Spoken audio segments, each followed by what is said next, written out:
I was always drawing. It's the first memory I have is drawing.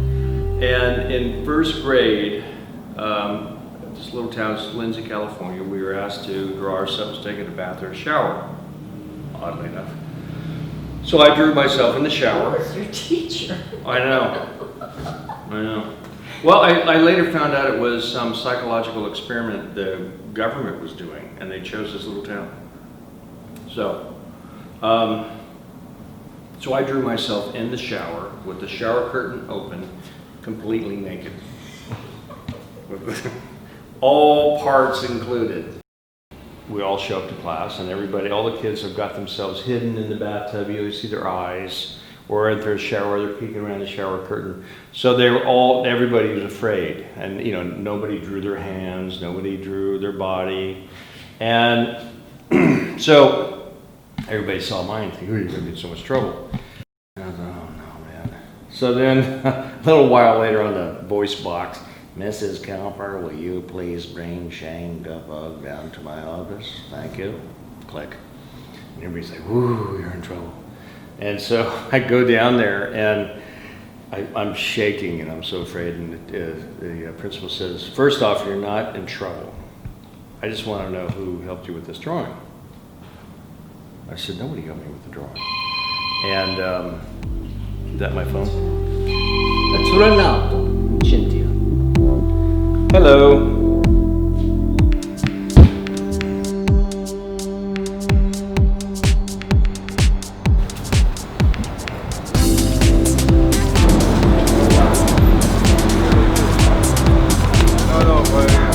Hello. Hi. How are you? How are you? See you. Good to see you. Come on in. Okay. Yeah. Luckily, you missed the heat wave.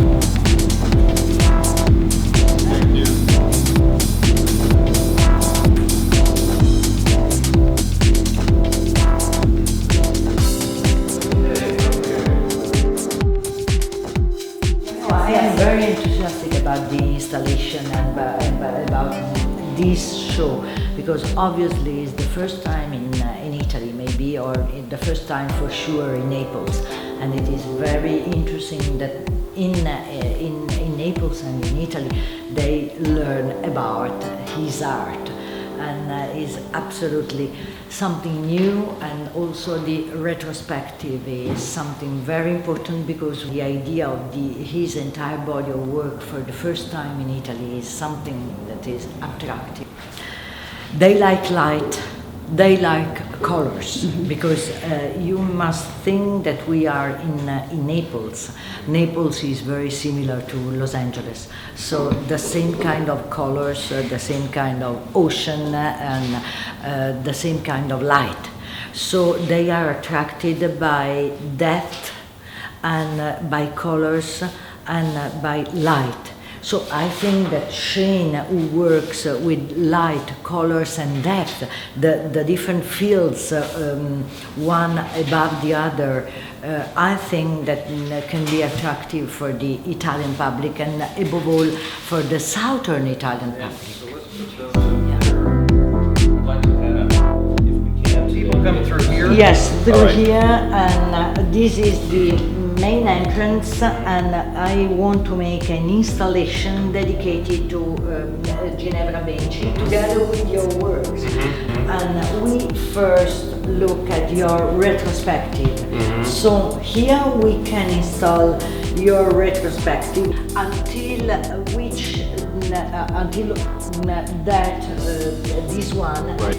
And so we finished the retrospective with 2003. So they get out and they go again into the main entrance, and then they can enter in this section of the villa, or the installation space, where dedicated to Ginevra Benci. So the new staff of work dedicated to Leonardo da Vinci. And so they can Now go these around. paintings here are from the series that came just before. Just before. Yeah. Yeah. So that's okay?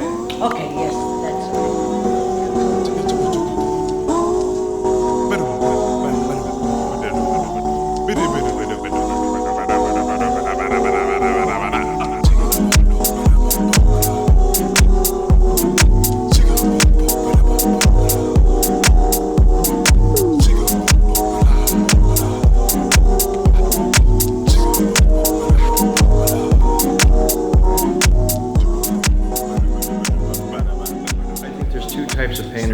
there's the painter who paints with paint, and then there's a painter who draws with paint.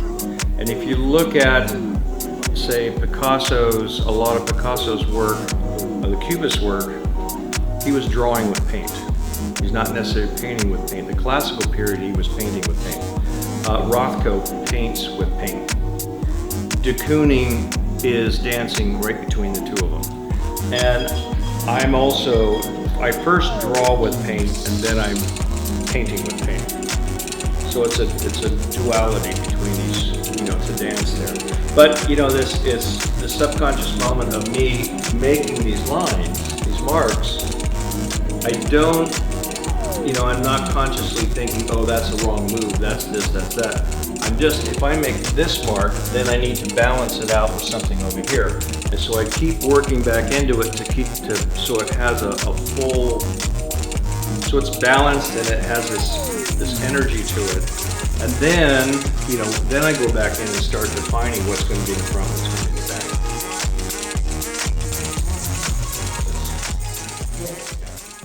Yes. So on the other side we have something smaller than this, obviously, but it doesn't matter. Okay.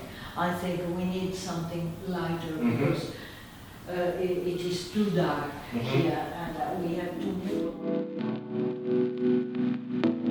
When I start these, I will do this background color I build it up usually 4 layers of paint because I like to have the surface to have a certain quality to it. And then I'll pick a medium tone and mix up a little can of it and with the paint and the glaze medium, so it has a smoother texture to it. And I literally just start moving, painting.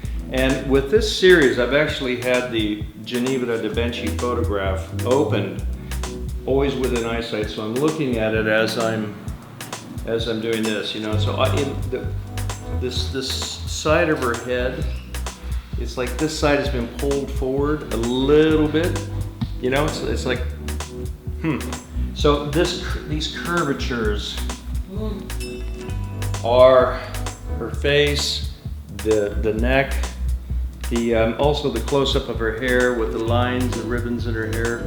And so it's got this beautiful violet, hazy colors in here and here. And I love the juxtaposition of this kind of her skin tone and this brown sienna color juxtaposed with this violet tone. So it's all right in there. So so once that happens, at that point it's all one-dimensional, it's all flat. And then I start going in and I start glazing with the brown, these are brown, and start defining what's going to be in the front, what's going to be in the back. And so it's really about me just kind of looking at it over and over and over again. And I oftentimes will squint one eye, close one eye and squint the other one, so I can get a sense of how it's balancing out, how the light and the dark is moving and fluctuating and breathing, but in a balanced way. I just keep doing that over and over until it finally ends up, building up these surfaces, these layers. And they take about 3-4 months, somewhere in there. And also with these paintings, if you look at them, the light source is right here. It's coming this way, or about right here. So the light source is the viewer. So I like to think that conceptually, because we're acknowledging this moment, that's what's illuminating the painting. It's our awareness of this moment. Because I need to feel this oneness with this moment that I'm doing. And I think that if I'm, fully realizing my own personal truth, that me as a human being, then as an audience, they will recognize that. And that's what gives them this, I think of artists as shamans. It's my job to go on these journeys, these emotional, spiritual, psychological journeys, and investigate these things and dig around and then bring back my findings and then relate my findings on canvas And I think if I'm being honest, then the audience will respond to that.